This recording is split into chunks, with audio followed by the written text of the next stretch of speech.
আসসালামু আলাইকুম এভরিওয়ান। আজকে আপনাদের সাথে আমার টুকিটাকি কাজ যেগুলো আমি বাসায় থাকলে করি এগুলো শেয়ার করব। সাথে একটা মজাদার নাস্তার রেসিপি আপনাদের সাথে শেয়ার করব। তো আমি ঘুম থেকে উঠে এখন ফ্রেশ হয়ে নিচ্ছি। আর প্রথম কাজ হচ্ছে আমার রুমটা ডিপ ক্লিন করা। আমি বেশ কিছুদিন যাবত আমার রুমটা ডিপ ক্লিন করি নাই। তো ভাবলাম যে আমার রুমটা আগে ডিপ ক্লিন করি।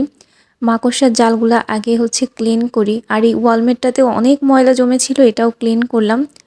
এই যে এখন যে গাছটা দেখতে পাচ্ছেন এটা কিন্তু আর্টিফিশিয়াল না, এটা রিয়েল। এই গাছের এই যে একটা পাতা যে নষ্ট হয়ে গিয়েছে এটাই দেখাচ্ছিলাম।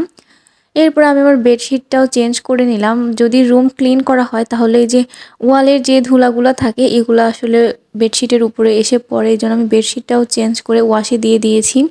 আর এখানে একটা ওয়াশ করা বেডশিট আমি বিছিয়ে নিয়েছি। এখন আমার রুমটা একদম ক্লিন আর একটু দেখতেও ভালো লাগছে। রুম যদি অপরিষ্কার থাকে তাহলে দেখতেও ভালো লাগে না। আর আমার একটু অ্যালার্জির সমস্যা আছে, ধুলাতে আমার সমস্যা হয়, যার জন্য আমার রুমটা একটু বেশি ক্লিন করে রাখতে হয়। রুমের কাজ শেষ করে এখন আমি নাস্তা বানানোর জন্য কিচেনে এসেছি। আপনারা কিন্তু এই নাস্তাটা সকালের নাস্তা হিসাবেও খেতে পারেন, আবার চাইলে বাচ্চাদের টিফিনেও দিতে পারেন। এটা যেহেতু স্যান্ডউইচ টাইপের নাস্তা, তো বাচ্চারা অনেক বেশি পছন্দ করবে আশা করি। এখানে আমি ২টা ডিম নিয়েছি আর পরিমাণ মতো লবণ।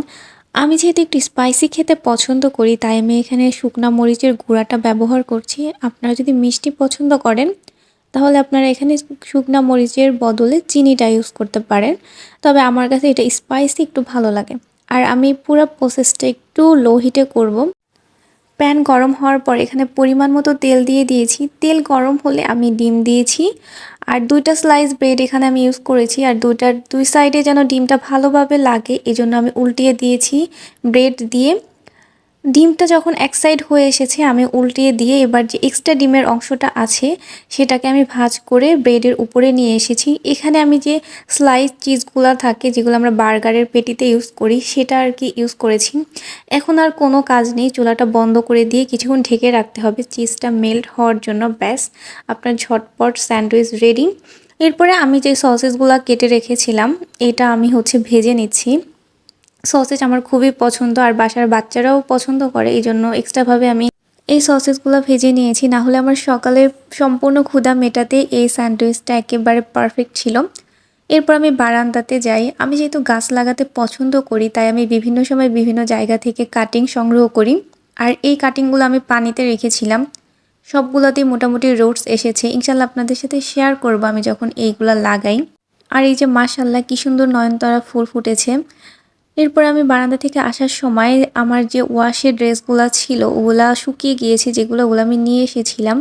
আর আমি যেহেতু আজকে সারাদিন বাসাতেই থাকবো, আমার তেমন কোনো কাজও নেই, তো আমি ভাবলাম আমার টুকিটাকি যত কাজ আছে আমি সব কিছু গুছিয়ে ফেলি।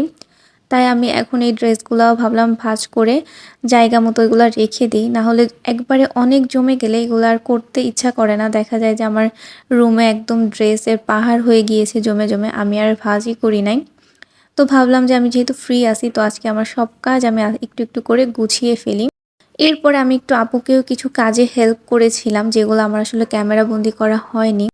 আজকে বাসাতে চিকেন বিরিয়ানি করেছিলাম, আমার অল টাইম বিরিয়ানি ফেভারিট। তো আমি তাড়াতাড়ি করে শাওয়ার নিয়ে ফেলি, মানে আমি ভিডিও করার কথা এরপরে ভুলেই যাই। আজকের বিরিয়ানিটা খেতে অনেক বেশি মজা হয়েছিল। ইনশাল্লাহ আপনাদের সাথে আমি কোনো একটা ভিডিওতে এই বিরিয়ানির রেসিপি শেয়ার করব। এটা অনেক ইজি ওয়েতে আপু রান্না করে, তবে খেতে অনেক মজা হয়। আমার ভিডিওটি এখানেই শেষ করছি। আপনাদের সাথে নতুন একটা ভিডিওতে দেখা হবে। সবাই ভালো থাকবেন। আল্লাহ হাফেজ।